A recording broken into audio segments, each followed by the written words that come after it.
Students. நான் உங்கள் Selvameswari ma'am, department of garment technology.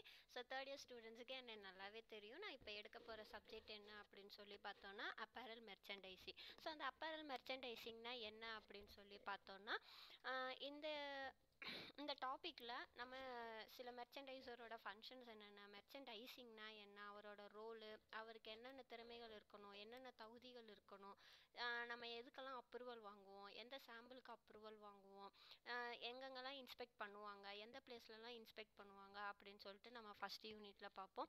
இப்போ செகண்ட் யூனிட்டில் என்ன பார்ப்போம் அப்படின்னு சொல்லி பார்த்தோன்னா ரீட்டைல் மெர்ச்சன்டைசிங். ரீட்டைல் மெர்ச்சன்டைஸ்னால் பெரிய விஷயம் அப்படிலாம் கிடையாது. நம்ம குட்டி குட்டி ஷாப்பை தான் நம்ம என்ன சொல்லுவோம் அப்படின்னா ரீட்டைல்னு சொல்லுவோம், ரீட்டைல் ஷாப்புன்னு சொல்லுவோம். ஸோ அங்கே வந்துட்டு எப்படி ஒரு பொருளை விற்கிறாங்க, எந்த மாதிரிலாம் சேல்ஸ் பண்ணாங்க, ஒரு நியூ ப்ராடக்ட் வருதுன்னா எப்படிலாம் சேல்ஸ் பண்ணுறாங்க, அதை கஸ்டமர்ஸ்ட்டு போய் எப்படி ரீச் பண்ணுறாங்க அப்படிங்கிறது தான் இந்த யூனிட்டில் பார்ப்போம். தேர்ட் யூனிட்டில் விஷுவல் மெர்ச்சன்டைசிங். ஸோ அந்த விஷுவல் மெர்ச்சன்டைசிங் என்ன அப்படின்னு சொல்லி பார்த்தோன்னா ஒரு கடையை நம்ம போகும்போது பார்க்குறோம், அங்கே ஏதோ ஒன்று நம்மளுக்கு புதுசாக தெரியுது, ஆனால் நம்மளுக்கு அந்த கடை பேர் எதுவுமே ஞாபகம் வராது. ஆனால் பட் அங்கே நம்ம என்ன பார்க்குறோமோ அது வந்து நம்மளுக்கு நல்லா ஞாபகத்தில் இருக்கும். இந்த கடையில் இந்த பொருள் பார்த்தோம், இந்த மாதிரி வெளியே டெக்கரேட் பண்ணியிருந்தாங்க, லைட்டிங்ஸ் இருந்தது, இந்த மாதிரி சவுண்டு வச்சுருந்தாங்க, இந்த மாதிரி ஒரு கிறிஸ்மஸ் தீம் வச்சுருந்தாங்க, பொங்கல் தீம் வச்சுருந்தாங்க. அப்போ அந்த கடையை பார்க்கும்போதே நம்மளுக்கு இந்த மாதிரி சில விஷயங்கள் வந்து ஞாபகம் வரும். பட் அந்த கடை பேர் ஞாபகம் இருக்காது. ஏதோ ஒரு விஷயம் வந்து நம்ம கடையை வந்து அட்ராக்ஷன் பண்ணியிருக்கோம். அது வந்து நம்ம தேர்ட் யூனிட்டில் பார்ப்போம். ஃபோர்த் யூனிட்டில் என்ன பார்ப்போம் அப்படின்னு சொல்லி பார்த்தோன்னா மெர்ச்சன்டைஸ் பிளானிங். ஸோ இந்த மெர்ச்சன்டைஸ் பிளானிங்கில் வந்து என்ன பண்ணுவோம் அப்படின்னு சொல்லி பார்த்தோன்னா, ஒரு ப்ராடக்ட் எடுக்கிறோம் அப்படின்னா அந்த ப்ராடக்டை வந்து 6 மாதத்துக்கு முன்னாடியே என்ன பண்ணுவாங்க, பிளான் பண்ணுவாங்க, எப்படிலாம் பண்ணணும், எந்த மாதிரிலாம் பண்ணணும் அப்படின்னு சொல்லிட்டு.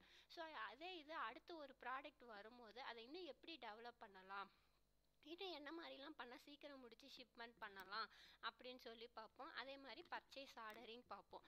ஃபிஃப்த்து யூனிட் என்ன பார்ப்போம் அப்படின்னு சொல்லி பார்த்தோன்னா மார்க்கெட்டிங். எப்படி ஒரு ப்ராடக்டை வந்து நம்ம சேல் பண்ண போகிறோம். இப்போ உள்ள காலகட்டத்துக்கு வந்து நம்ம மோஸ்ட்லி என்ன பண்ணுவோம், மெயில் தான். அதாவது நெட் ஃபெசிலிட்டிஸ் படி நம்ம கையிலேயே வந்துட்டு நம்ம என்னென்ன ப்ராடக்ட் வந்திருக்கோ எல்லாமே நம்ம கையிலேயே தெரியும். ஸோ முன்னாடிலாம் எப்படி இருந்தது, இப்போ எப்படி இருக்குது, ஒரு டிவி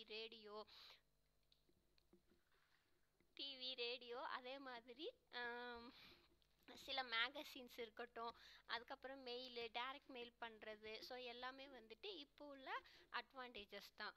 ஸோ இப்போ நம்ம டாபிக்குள்ளே போகலாம். ஸோ மெர்ச்சன்டைசிங்னா என்ன அப்படின்னு சொல்லி பார்த்தோன்னா, ஒரு பொருளை வந்து விற்கிறதுக்கு ஒரு கஸ்டமர்ஸ் கிட்ட போய் அவங்களுக்கு ஏற்ற மாதிரி நம்ம எல்லா அந்த ப்ராடக்டை ரெடி பண்ணி அந்த ப்ராடக்டை ஒரு கஸ்டமர்ஸ் கிட்ட போய் ரீச் பண்ண, அதாவது சேல்ஸ் பண்ணுறது தான் நம்ம மெர்ச்சன்டைசிங் சொல்லுவோம். அதுக்கு தான் ஒரு பிரின்சிபல்ஸ் இருக்குது. என்ன அப்படின்னு சொல்லி பார்த்தோன்னா, right place, right time, right quantity at the right time. So எந்த ஒரு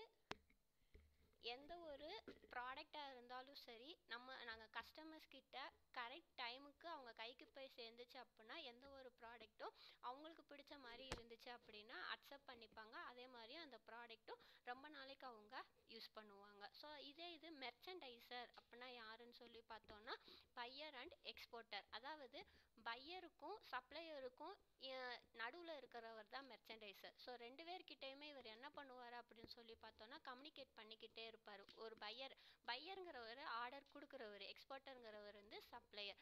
ஸோ இவங்க ரெண்டு பேர்கிட்டையுமே கம்யூனிகேஷன் பண்ணுற ஒரே ஆள் யார் அப்படின்னு சொல்லி பார்த்தோன்னா நம்ம மெர்ச்சன்டைசர் மட்டும்தான். ஸோ இந்த மெர்ச்சன்டைசர் வந்து எங்கே இருப்பாங்க அப்படின்னு சொல்லி பார்த்தோன்னா மோஸ்ட்லி நம்ம அப்பேரல் இண்டஸ்ட்ரியில் தான் இந்த மெர்ச்சன்டைசர் வந்து இருப்பார். நெக்ஸ்ட்டு வந்து அப்பேரல் மெர்ச்சன்டைசிங். ஸோ நான் முன்னாடி சொல்லியிருக்கேன் மெர்ச்சன்டைசிங்னா என்ன பண்ணுவோன்னு தான் சொன்னேன், அதுனா என்ன அப்படின்னு சொல்லியிருக்கேன். ஸோ அப்பேரல் மெர்ச்சன்டைசிங், அப்பேரல்னு எடுத்துக்கிட்டோன்னா ஒரு கார்மெண்ட்டாக இருக்கலாம், அது அப்படி இல்லாட்டி ஒரு ஃபேப்ரிக்காக இருக்கலாம். ஸோ அந்த ஃபேப்ரிக்கையோ இல்லை ஒரு கார்மெண்ட்டையோ வந்துட்டு எப்படி வந்து வாங்கி விற்கிறாங்க, எப்படி விற்க போகிறோம் அப்படிங்கிறது தான் மெர்ச்சன்டைசிங். ஸோ இதில் அப்பேரல் மெர்ச்சன்டைசரோட ஒர்க் என்ன, அவங்க யார் அப்படின்னு சொல்லி பார்த்தோன்னா ஒரு பர்சனை தான் நம்ம அப்பேரல் மெர்ச்சன்டைசர்னு சொல்லுவோம். ஸோ இவருக்கு இன்னொன்று எப்படி கூப்பிடுவாங்க அப்படின்னு சொல்லி பார்த்தோன்னா ஃபேஷன் மெர்ச்சன்டைசர். ஸோ இவர் எப்படி என்கேஜ் பண்ணுவார் அப்படின்னு சொல்லி பார்த்தோன்னா ஓவரால் எல்லா டிபார்ட்மெண்ட்டோடையுமே இவர் வந்து கம்யூனிகேட் பண்ணியிருப்பார். முன்னாடி சொல்லியிருக்கேன் கார்மெண்ட் இண்டஸ்ட்ரியில் மட்டும்தான் மெர்ச்சன்டைசர் இருப்பார். அதனால தான் இவர் அப்பேரல் மெர்ச்சன்டைசர் இல்லாட்டி ஃபேஷன் மெர்ச்சன்டைசர் அப்படின்னு சொல்கிறோம். ஸோ இதுக்கு என்னென்ன பிரின்சிபல்ஸ் இருக்கணும், ஒரு மெர்ச்சன்டைசராக இருக்காரு அப்படின்னா அவர் என்னென்ன பிரின்சிபல்ஸோடு இருந்தால் அவர் வந்து ஒரு குட் மெர்ச்சன்டைசர் அப்படின்னு சொல்லுவோம் அப்படின்னு சொல்லி பார்த்தோன்னா, கஸ்டமர்ஸ் வந்து என்னெல்லாம் விரும்புவாங்க அப்படின்னு சொல்லி அவர் ஃபஸ்ட்டு தெரிஞ்சிருக்கணும். என்னென்ன விரும்ப மாட்டாங்க, என்ன விரும்புவாங்க, எந்த மாதிரி இருந்தால் ப்ராடக்டை வாங்குவாங்க வாங்க மாட்டாங்க அப்படின்னு சொல்லி தெரிஞ்சிருக்கணும். அதே மாதிரி கம்பெனிக்குள்ளே ஆர்டர் வருது அப்படின்னா அதை வந்து எப்படி பிளான் பண்ணி கரெக்டாக அந்த ஷிப்மெண்ட் ஆர்டர் முடிக்கிறதுக்குள்ளே அவங்களுக்கு அனுப்பணும், அந்த மாதிரி எல்லாமே பிளான் பண்ண தெரிஞ்சிருக்கணும். இன்னொன்று வந்து எந்த பொருளை எங்கே வாங்கினா நல்லாயிருக்கும், எங்கே வந்து நல்ல குவாலிட்டியாக இருக்கும், இந்த பொருள் இந்த இடத்துல வாங்குகிறோம், இப்போ ஒரு அக்சசரிஸே எடுத்திருக்கோம், ஒரு பட்டன் எடுத்திருக்கோம் அப்படின்னா இந்த இடத்துல போய் வாங்கணும் அப்படின்னா இங்கே நல்ல குவாலிட்டியாக இருக்கும் அப்படிங்கிறத வந்து அவர் நல்லா தெரிஞ்சு வச்சுருக்கணும். அதே மாதிரி திடீர்னு ஏதோ ஒரு ப்ராடக்டை வந்து வருது, புது லைஃப் ஸ்டைலுக்கு ஏற்ற மாதிரி வருது. அதாவது எல்லாரோட லைஃப் ஸ்டைலுமே வந்து ஒன்று போல் இருக்காது. ஒருத்தவங்க மிடிலாக இருப்பாங்க, ஒருத்தவங்க ஹையாக இருப்பாங்க, ஒருத்தவங்க கொஞ்சம் லோ ஸ்டேஜில் இருப்பாங்க. ஸோ அவங்கவுங்களுக்கு ஏற்ற மாதிரி அந்த ப்ராடக்டை ரெடி பண்ணணும். நம்ம ஹையாக இருக்கிறவங்களுக்கு தான் ரெடி பண்ணணும்னு சொல்லிட்டு அவங்களுக்கே பண்ணோன்னா அது அவங்கள மட்டும்தான் போய் ரீச் பண்ணும். ஸோ மித்தவங்களுக்கு போகாது. அப்போ வந்து அந்த லைஃப் ஸ்டைல், அவங்கவுங்க ப்ரைஸு, ஒரு ப்ராடக்ட் ரெடி பண்ணுறோம் அப்படின்னா நம்ம இத்தனையும் பார்க்கணும். எல்லாருக்குமே போகுமா, எல்லா கஸ்டமர்ஸ்க்கும் போகுமா அப்படின்னு சொல்லி நம்ம பார்க்கணும். இன்னொன்று வந்து பிராண்டுன்னு எடுத்துக்கிட்டோம் அப்படின்னா சில பிராண்ட்ஸ் வந்து ரொம்ப எக்ஸ்போசிவாக இருக்கும். இப்போ நம்ம ஜாக்கி எடுத்துருப்போம், ஜாக்கி வந்து எல்லாத்துக்குமே தெரியும். ஏன் எதனால அப்படின்னு சொல்லி பார்த்தோன்னா குட் குவாலிட்டி. ஸோ மோஸ்ட்லி எல்லா இதுலேயுமே வந்துட்டு எல்லா டேர்ம்ஸும் இருக்கட்டும், எல்லா ப்ராடக்டாக இருக்கட்டும், நம்ம எதிர்பார்க்குற ஒரே விஷயம் நல்லா குவாலிட்டியான பொருளாக இருக்கணுங்கிறது தான்.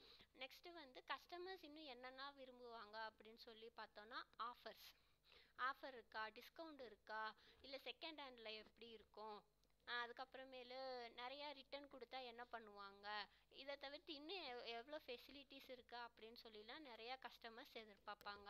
ஸோ இன்றைக்கி என்னென்னலாம் பார்த்துருக்கோம் அப்படின்னு சொல்லி பார்த்தோன்னா, அப்பரல் மெர்ச்சன்டைசிங்கில் என்னென்ன படிக்க போகிறோம், என்னென்ன பார்ப்போம், இந்த 5 யூனிட்லேயே என்னென்ன படிக்க போகிறோம் அப்படின்னு சொல்லி பார்த்தோம். ஸோ அதில் ஃபஸ்ட்டு யூனிட்டில் இன்ட்ரடக்ஷன் டு மெர்ச்சன்டைசிங். ஸோ அந்த மெர்ச்சன்டைசிங்னா என்ன, மெர்ச்சன்டைசர்னா யார், அப்பரல் மெர்ச்சன்டைசிங்னா என்ன, மெர்ச்சன்டைசர்னா யாருன்னு சொல்லி நம்ம ஃபஸ்ட்டு ஒரு இன்ட்ரோ மாதிரி பார்த்தோம். அதுக்கப்புறம் ஒரு மெர்ச்சன்டைசர் என்னென்ன பிரின்சிபல்ஸோடு இருந்தால் நல்லாயிருக்கும், இருந்தால் ஒரு குட் மெர்ச்சன்டைசர் சொல்லுவோம் அப்படிங்கிறத தான் இன்றைக்கி நம்ம கிளாஸில் பார்த்துருக்கோம். ஸோ எல்லோரும் வீட்டில் இருந்து ரிவைஸ் பண்ணுங்கள்.